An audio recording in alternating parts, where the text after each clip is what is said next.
Discrimination is something that we hear a lot about in society, whether it be in the news or in our history class. But what really is discrimination? Discrimination is a choice or a judgment made based on certain characteristics. And there are different kinds of discrimination. There's the bad kind that we hear about all the time, the discrimination made based on personal characteristics. And then there's the good kind, the kind that we use to make our daily decisions. So to look at these look at these types of discriminations. First, we look at the bad kind of discrimination, and then the good kind of discrimination. So, obviously, discrimination, the bad discrimination, is the kind that we hear about quite a bit.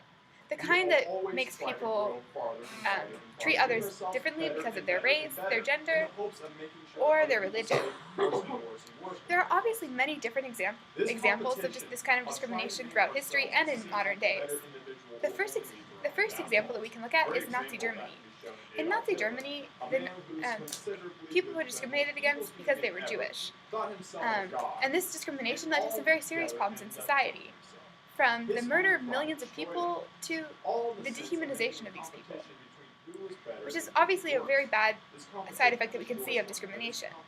The second example that we can look at is that of in the Tale of Two Cities. In the Tale of Two Cities, it is not a religion or a race that is discriminated against, but an entire social class.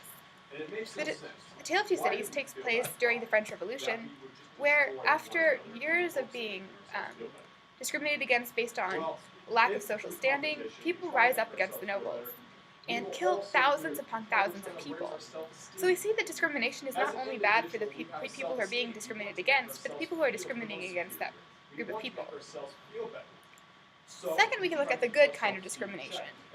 This is the kind of discrimination we use to make choices. We look at a choice and we look at the pros and cons of making that decision, the characteristics of that decision, and make the decision that we believe will be best. One example that we can see of good discrimination is that in Harry Potter. Harry Potter meets Draco Malfoy and decides that he's not going to be friends with him, based on the fact that he is going to lead him into some very bad situations, and he's not nice to the friends he already has. These are the characteristics that lead him to make that decision. We later see that this is a good choice because Draco gets involved with some very bad things that he could have dragged Harry into. The second example that we can look at is Lord of the Flies. In Lord of the Flies, we see that there are two groups of people, one who has decided to completely turn to their natural man, and the second who has decided to stick with society.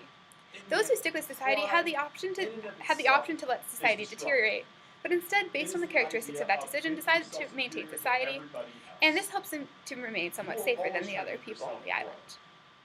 So, while there are some kinds of discrimination that are much more frequently talked about, there are different kinds of discrimination. And in the end, while we realize we should not discriminate against people based on personal characteristics, we can use discrimination to make proper decisions when we use it to look at the merits of a decision and not the merits of a person. Thank you.